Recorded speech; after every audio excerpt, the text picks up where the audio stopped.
Last time we looked at chapter 13, and it's about recognizing Indian tribes, Indians, and Indian country, all with, and I'm using the legal terminology. The title is Nations, Individuals, and Land. So there are three cases. The first case is, the first case is about recognized, and it's not a case, it's just a criteria in the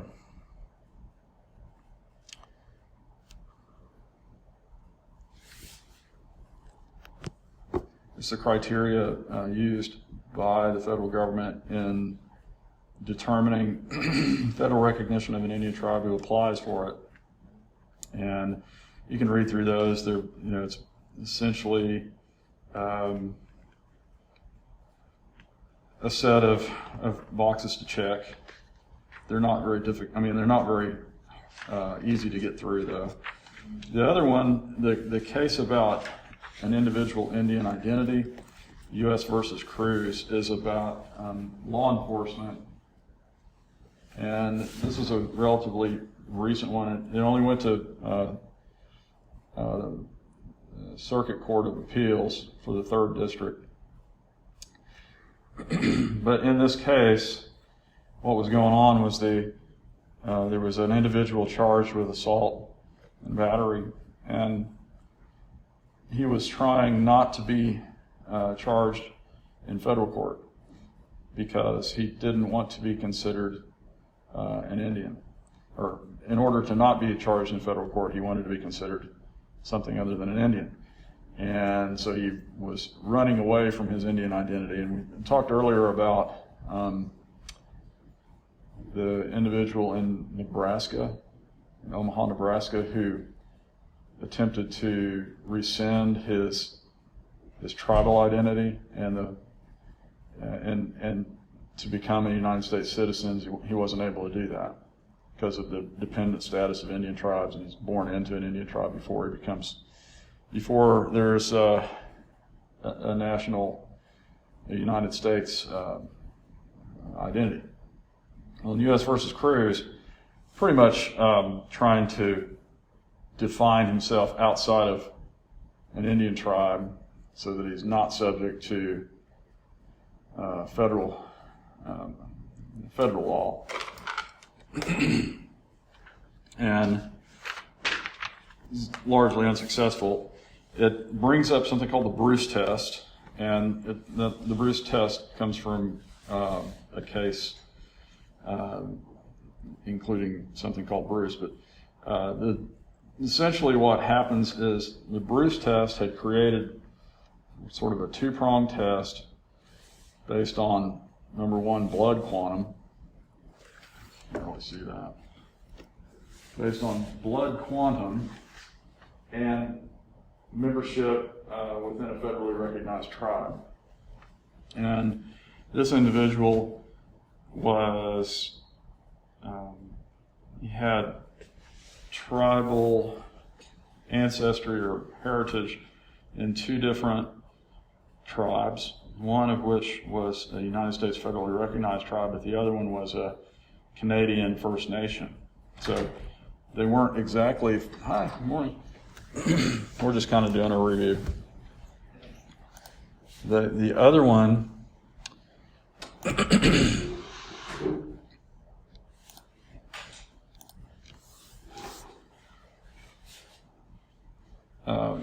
anyway, what this guy claimed was that he never took advantage of sort of the benefits of his tribe. And there's a long laundry list, basically 7 items. You can see some of them here. And those 7 items, he pretty much filled every one of them. So, and the decision was largely based on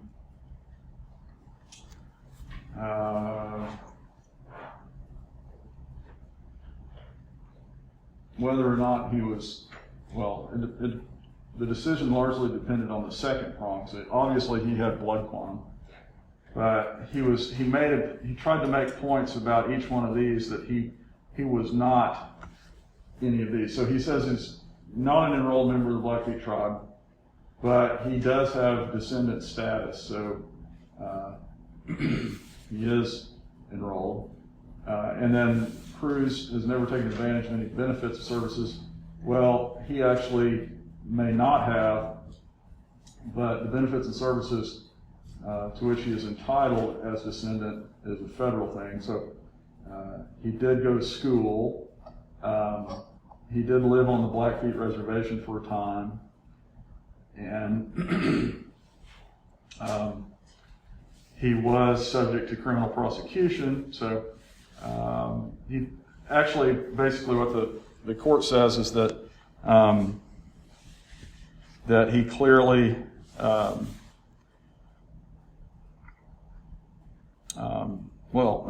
actually they said he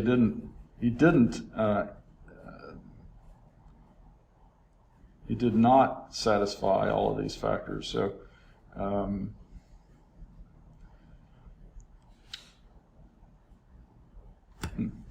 maybe I read that wrong. All right, scrap that. I've always had confusion about this. All right, we'll come back. I'll come back to that in a PowerPoint. Try to explain it. Okay, Indian country has three parts. So this is a 1948 part of the 1948 Indian Appropriations Act, and Indian land and title is often referred to as 1151. So you'll see that number a lot in later post-1948 laws and court cases, at least. Anyway, number one, all land within the limits of any Indian reservation under the jurisdiction of the United States, notwithstanding, that's an important one, and what that means is even in the case of the issuance of any patent and including rights of way running through the reservation. So what you're supposed to be looking at here is that patent, for example, to an individual from a tribe, or to the tribe from the federal government, and rights of way, meaning things like roads and railroads and canals and rivers and stuff. B, all dependent Indian communities within the borders of the United States, whether within the original or subsequently acquired territory thereof. This is the one that is sort of the grayest. It's not easily defined. And then C, all Indian allotments, Indian titles which have not been extinguished, including rights of way running through the same. So Indian allotments that are in trust that are still held by the federal government. We're going to talk a little bit more about those today. So Indian allotments within the reservation boundaries, and then if you're not within a reservation boundary, if there's not an allotment that's under restricted status, the question is dependent Indian community. And that dependent Indian community can be without a reservation, it can be without trust land. And the best case of that is really the Alaska natives. And in that case, you have another case that we'll see called Venetai, and it's about a small group of Alaska natives who claimed land without having a treaty status, having even been recognized by the federal government. And that was not good for them. That was in 1955. So anyway, the Indian country is defined in law as of 1948 as these three categories. The question is, what do some of those categories really mean? All right. What does dependent Indian community mean? And to define this, your author turns to a case, a Federal Circuit Court of Appeals case, never made it to the Supreme Court, in the United States versus Arrieta. All right. And this took place on Pueblo land in in New Mexico near Santa Fe, and it's the Pojoaque Pueblo, and it involves again a criminal indictment. In this case, Mr. Arrieta, who filed a motion to dismiss his criminal indictment for lack of subject matter. Basically, let's see, he was charged with assault, Indian upon Indian assault, resulting in serious bodily injury in Indian country, and used firearms to facilitate a violent crime. So this was serious, and what he's pleading is that this occurred on a road called Shady Lane, which is a public road within the exterior boundaries of the Pueblo, so within the boundaries of the dependent Indian community area, and it's surrounded on both sides by non-Indian owned land. So this individual is saying, okay, here I am on public road, either side of non-Indian land. It's a pueblo, so there's not really a reservation. And he went on to describe how the Pueblo Lands Act of 1924, right here, the Pueblo Lands Act allowed a Pueblo Lands Board to issue patents, issue titles, quitclaim titles and that sort of thing to the Pueblo landowners. And so what's going on here is, if there's no reservation and there's really no restricted allotted lands, and there really wasn't a lot of restricted allotted lands after about 1930 or so, 1935, very much the minority of Indian lands. Then he's saying, well, this really is an Indian country and therefore not subject to federal law. So the courts come back and they say, well, no, this is an example of a dependent Indian community, right? And the dependent Indian community test is like this. There has to be two things met. And I'll try to put it here. The dependent Indian community test is, okay, both of these have to exist. The lands have to have one time been set aside for the Indian groups, and the lands must be under some sort of federal supervision.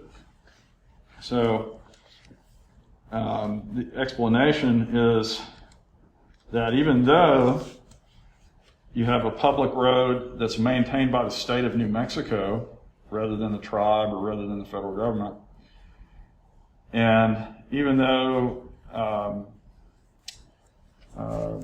the title to the land is not in restricted Indian trust status, the area is still used by a dependent Indian community, or it makes up a dependent Indian community because of the population and the dependency of that population on the road. In a sense, it's a gray area, but the court found that he was committing a crime in which Indian country played a significant role in defining jurisdiction. So he was within federal jurisdiction. That's what this is all about. It's not the most easy one to understand. Sandoval is related to it in that Sandoval, well, we'll talk about that later, relates to Pueblos.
there are some really good questions in this chapter, sort of philosophical questions. In the case of Seminole Nation, the government was kind of between a rock and a hard place, because if it decided not to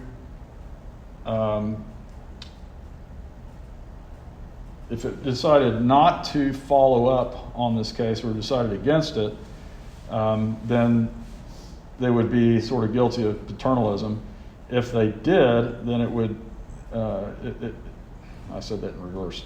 Basically, the government's either going to be in violation of the trust, or they're going to do something for the tribe. So anyway, that particular case was, you didn't really get an excerpt from it, but it was important. All right, Supreme Court case. In the first one, this one's called United States versus Mitchell, and there are actually about 7 different cases involving this particular situation. But we're only looking at the second to last and the last case, because they finally reached a settlement. What this is about is Mitchell 1 and Mitchell 2 are the cases. Mitchell 1 is 1980 and Mitchell 2 is 1983.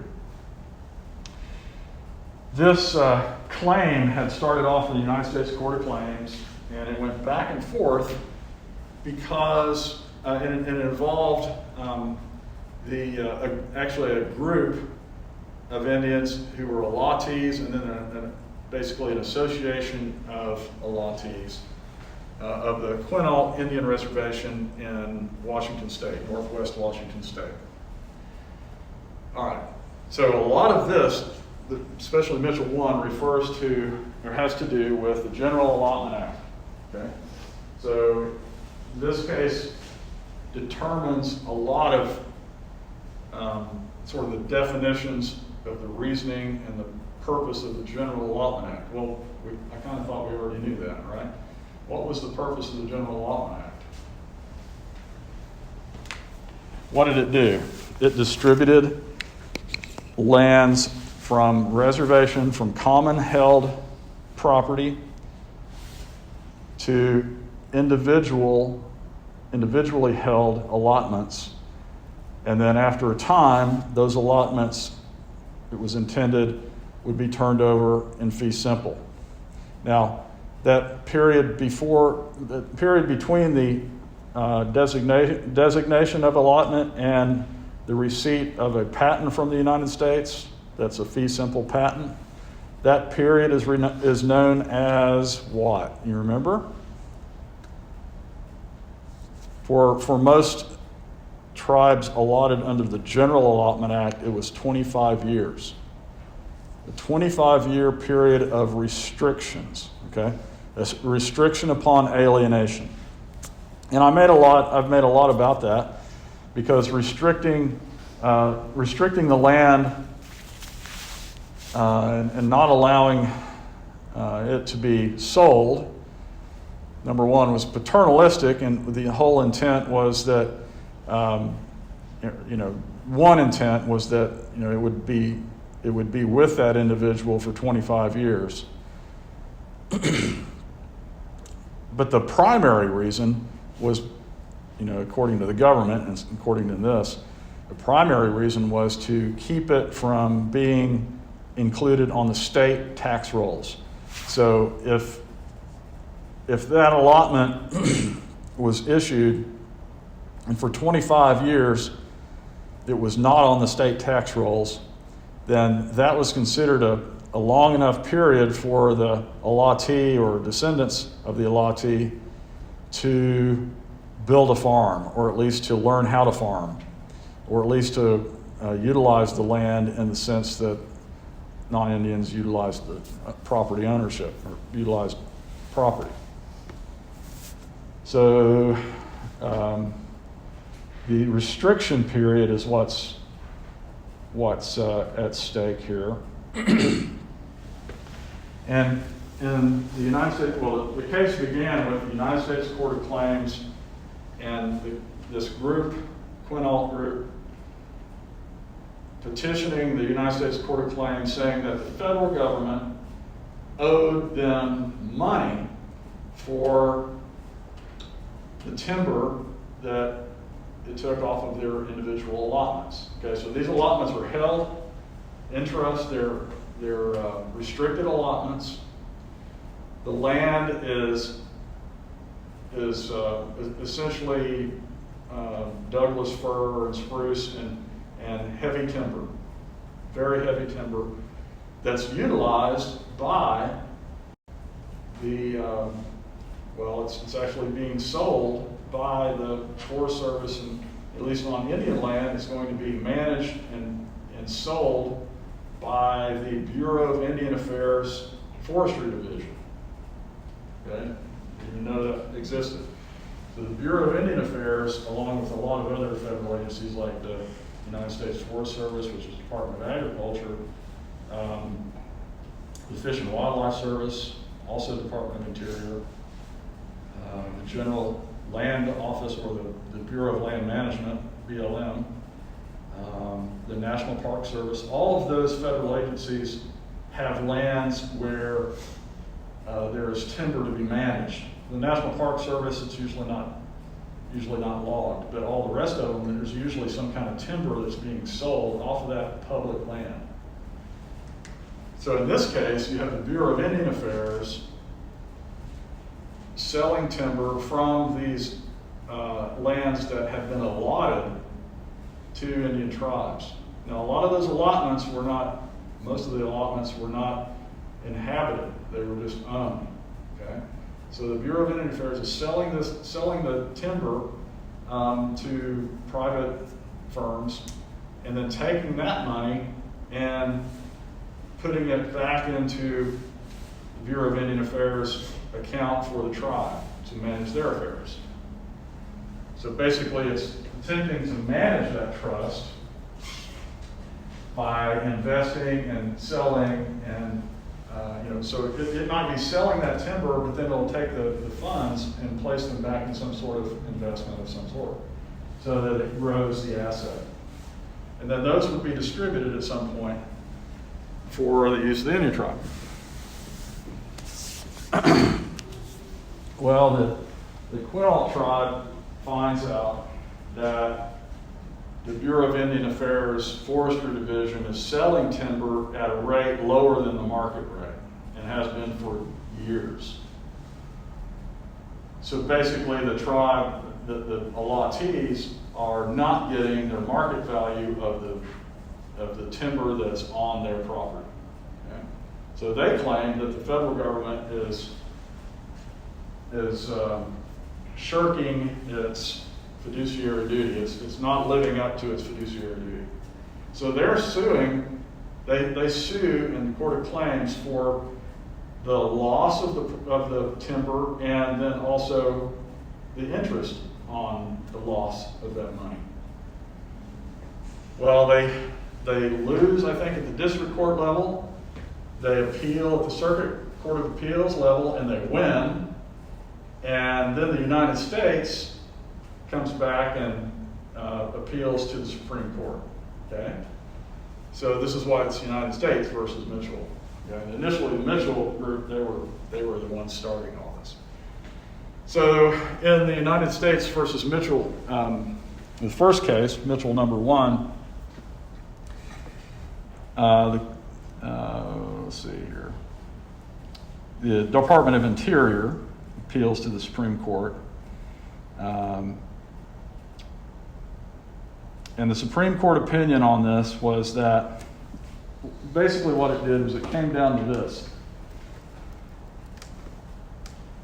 The Supreme Court's opinion was that the General Allotment Act of 1887 cannot be read as establishing, see my own notes, as establishing a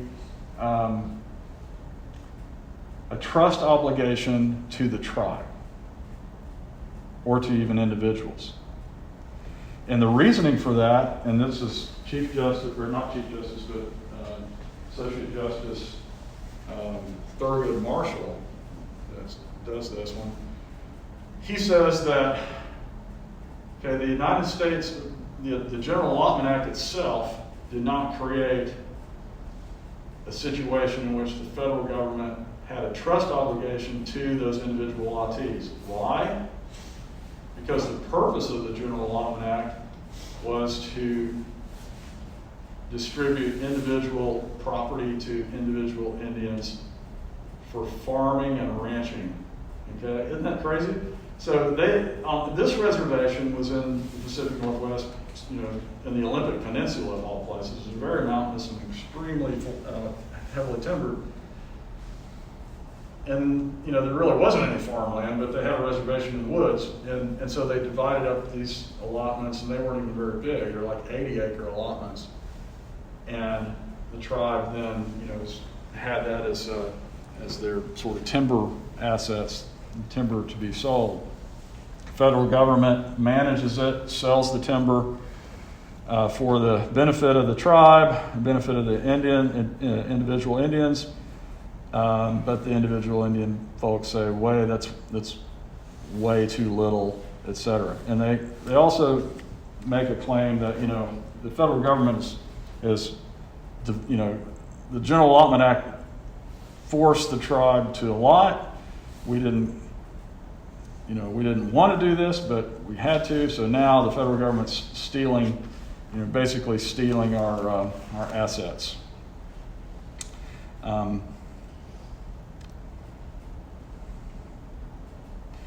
All right, so that's Mitchell number one. Now, interesting thing about this was that, in Mitchell number one at least, that the Department of the Interior, which was pretty good at, the Department of the Interior and the BIA was managing this. They didn't have a lot of expertise compared to like the U.S. Forest Service. So there's kind of an argument there. But Thurgood Marshall, in his opinion, which basically, the tribe lost, they didn't win their case. But in the opinion, what Thurgood Marshall said was, the Allotment Act itself didn't establish a trust obligation. But, he didn't really say this, but kind of indicated if there were other laws that had been passed over time, it may have created a trust obligation. So a couple years later, we get Mitchell 2. And in this one, what was brought out in Mitchell 2 was that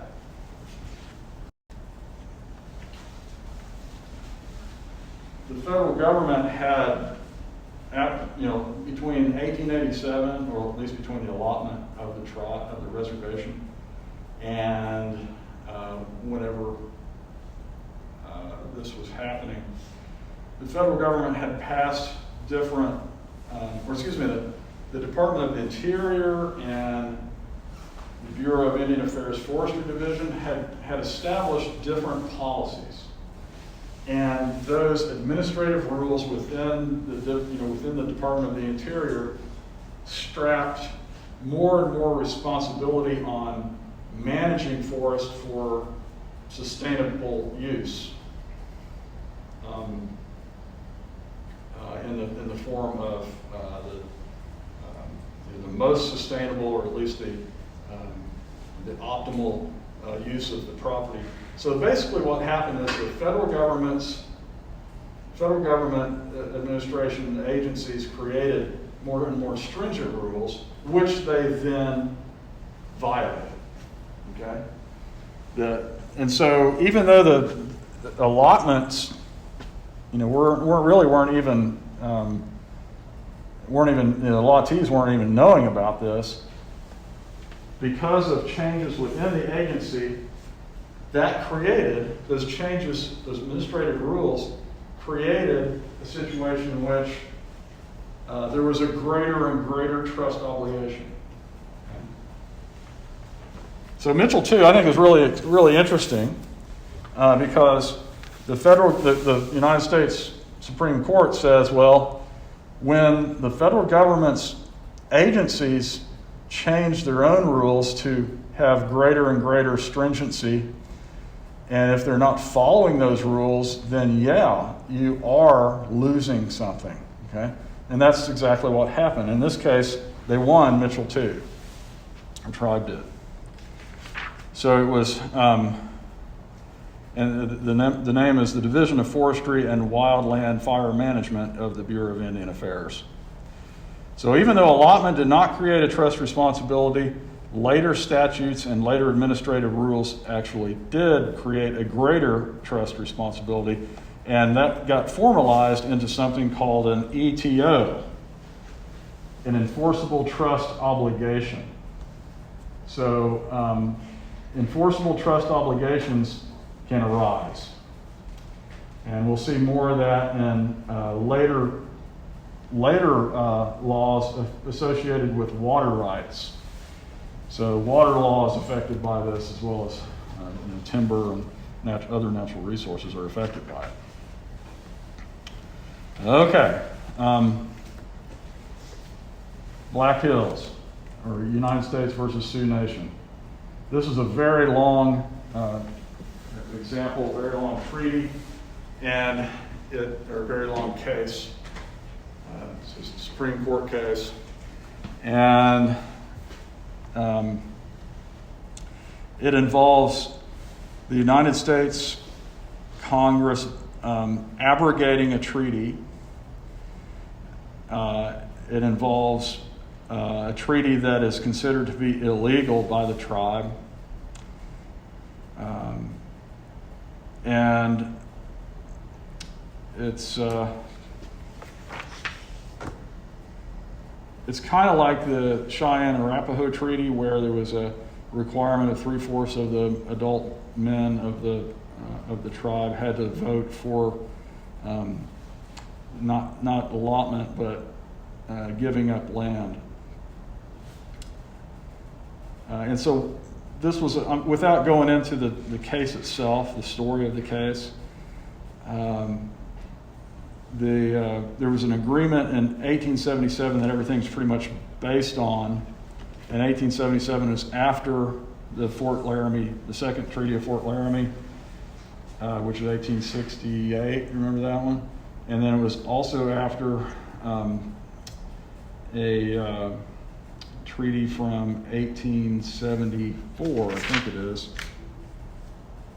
The 1877 treaty, which is after the Black Hills Gold Rush. And so the issue here is whether or not the Black Hills were a taking, and it has to do with the value of the Black Hills and compensation for that land that was taken. It created something called the Good Faith Effort Test, or the Fort Berthold Test of 1968. And this was a different example that did we already look at that one? I think we did. But essentially this Good Faith Effort Test is one to determine whether or not the government was acting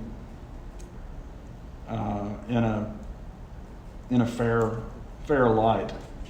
In the case of the Sioux, you probably know that the last time this came to court was in 1980, and the United States government had assessed the value of the Black Hills and the taking. They assessed the value of the taking plus interest to be $200 million. Okay, and the tribe said, no, we're not going to take that. We're not going to take the money. But federal law only allows compensation monetarily, not by handing land back. All right, I was hoping I think we will get a little farther. The Cobell litigation is something that got started under well, it got started back in the, I think, Bush administration, and it was originally referred to as what, the Salazar, maybe? Anyway, it was a class action lawsuit filed by individuals who mostly had oil and gas royalty money from restricted allotments. In the Bureau of Indian Affairs, there was an entire office dedicated to what are referred to as individual Indian monies, IIM. And what those were they were essentially the royalties from oil and gas wells and oil and gas production on lands within the lands that were held by individual tribal members, restricted lands. Remember that any restricted land, any asset or use of that restricted land through leasing has to run through the Bureau of Indian Affairs. It has to be approved by the Secretary of the Interior, as I say. Okay? Nothing happens on restricted Indian land, on trust land, without approval of the Department of the Interior. So if you listen to these cases, you'll hear the lawyers often referring to as the Secretary of the Interior, or he. Okay, they'll refer to the government branch as he, and basically the Secretary of the Interior. So the Cobell litigation and earlier, they say litigation because it's not just one case. It refers to this class action lawsuit by thousands of people who claim that their royalty money, which was supposed to be managed by the federal government, by the Bureau of Indian Affairs, for their benefit, had been mismanaged. And when they subpoenaed the Bureau of Indian Affairs for records, the Bureau of Indian Affairs couldn't produce the records. They couldn't produce, essentially they couldn't produce an accounting of the assets that these individuals had. So in other words, they were absolutely incompetent when it came to managing the fiscal affair, or managing the money coming off of allotted lands. Okay?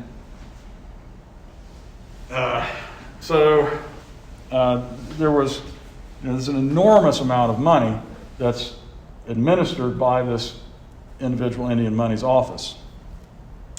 But they couldn't even really estimate how much had been lost. There are some estimates. Your textbook author identifies a figure of like $46 billion of the estimated losses to individual Indian money accounts because of mismanagement. It was eventually ruled in, and there was Congress passed something called the Claims Resolution Act of 2010. And I remember when I heard about that on the radio, I was like in the Colton Center parking lot, and I said, I can't believe they actually arrived at something. But it was the settlement to the class action settlement was $3.4 billion.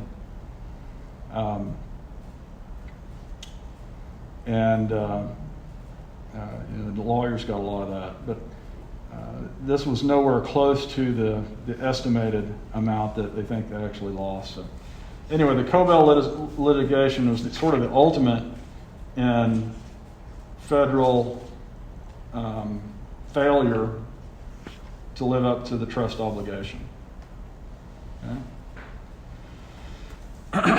All right. Let's move on to Indian title and talk about another case. This is actually, let's see here. Did I talk about this one already? Maybe not.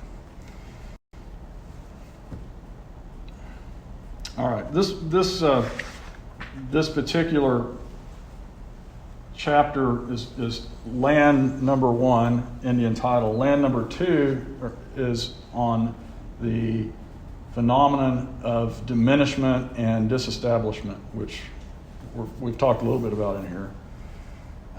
But this one involves mostly eminent domain. And so if I can kind of explain a little bit about that. You probably understand what the definition of eminent domain is. What is the obligation of the federal government when it comes, or any government when it comes to eminent domain? What must the land be? The land has to be the taking of the land by the government has to create a benefit for the general public. It can't be associated with one particular interest. So if there is a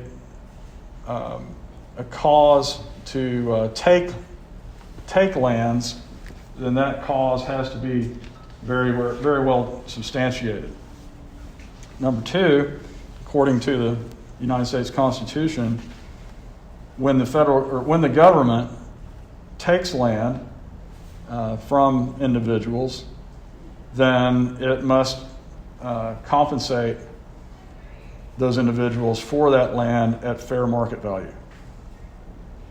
So there has to be a cause. There has to be a justification for the taking of the land, and there has to be just compensation for the property taken. Well, we know that Indian title is under trust, United States trust land, and we know that only the federal government can declare eminent domain over Indian land. States cannot.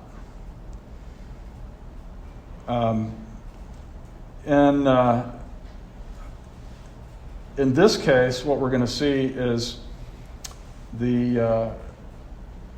a claim against the United States for land that was taken prior to the allotment era. And what often happens is there's going to be a settlement, there's a determination of how much land was taken from the tribe. And then the compensation for that taking is calculated in a certain way. So if you calculate it based on and this is the standard, is you calculate it based on the value of the land at the time, and then assume that there's going to be an amount of interest compounded annually on that amount to the present. Okay? And most of the time, if the land is taken, or if the land is, the value of the land is calculated like in the 19th century, the general value of land in the 19th century was usually assumed, at least government land, was assumed to be $1.25 an acre. Okay? And that $1.25 an acre is the base for the calculation of the claim. And so you might have, let's say, 100,000 acres. What is that, $125,000? Okay, so $125,000, but then if that were put in a bank account and was drawing 2% interest or 3% interest annually, and it compounded, then you're going to have a pretty big nest egg up until whenever the claim was made. In this particular one, the case came about in 1937. Went to the United States Court of Claims, which is one of those federal district courts. And the taking had been after, the Shoshone tribe in the Mountain West had this treaty that they were given a reservation of over 44.5 million acres expanding in 4 states. And then they reduced their reservation. They exchanged it for a 3 million acre reservation in Wyoming that is now the Wind River Reservation. So the 3 million acre reservation is where the claim begins. And this was in 68. So, yeah, 1868. So the government basically said, okay, you all get this reservation. This is all yours for as long as the sky is blue and the waters flow and the grass grows. And so you got 3 million acres basically. And then the next year, during the Indian Wars, the Northern Arapahoes, the counterpart of the Southern Arapahoes that are here in Oklahoma, the Northern Arapahoes were placed on that reservation in 1869. Well, the Arapahoes and the Shoshone never got along. That wasn't good. But the Shoshone, were talked into this by the Indian agent, and the Indian agent convinced them that, okay, well, they're only here for a little while, okay, but just tolerate them for a while and we'll find them another reservation, all right? Kind of like, if you've been in the dorms here, and you have your own dorm, and then the Res Life people say, oh, we need to give you a roommate, we'll cut your cost and all this stuff. That's not fun, is it? So basically they got these roommates that they didn't like, and tensions started building between during the 1870s. And let's see, well, maybe that was 1878 when they did that. Anyway, the Northern Arapaho wind up occupying part of their reservation. And the Shoshone are saying, okay, well, the Indian agents said that Washington will find them another reservation and they'll move away. But what happened was, even though the Shoshone petitioned to, say, hey, when are our roommates here? When are the Northern Arapahoes going to be removed from our reservation? And the federal government basically blew it off. The Indian office just didn't give them an answer. The Shoshone agency was even trying to do this. And finally, in 1891, the Bureau of Indian Affairs in Washington said that the Arapahoes will now stay permanently and the Shoshones can't do anything about it. Okay? So they said, oh, they're going to be there to stay. We don't have another place for them. And, that was...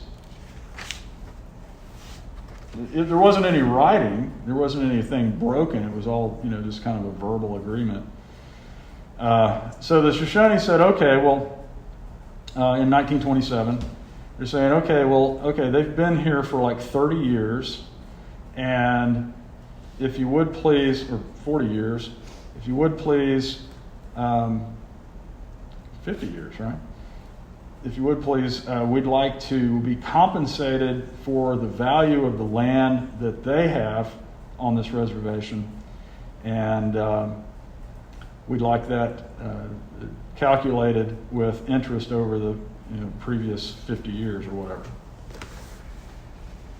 This is all before the United States Indian Claims Commission. So the Court of Claims is dealing with this, and so the government recognized its obligation, its breaking of a trust obligation to the Shoshone. Basically, gave them a reservation, promised it to be theirs, then we moved other people onto it. And so they didn't have everything they weren't getting everything they were promised for 50 years. So then became the issue of how to calculate the compensation. And the Shoshones wanted to have the value of what the land was worth at the time of the taking, which would have been 1878. Okay, so the value of the land at the time of the taking plus compound interest over 50 years. But the government says, no, we'll pay you what it was worth beginning in 1891 when we told you that they were going to stay permanently, because that's sort of like establishing a reservation for them. And that's what this case settled. But it sort of was kind of a wash, because the value of the land in 1891 was a little higher, than what the total would have been with compound interest. Both of them were calculated with compound interest.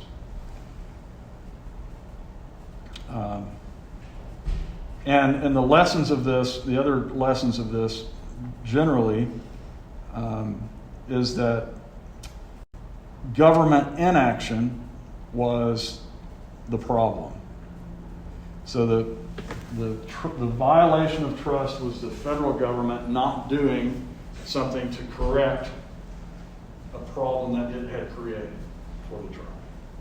So the government can violate trust by inaction, by not doing something.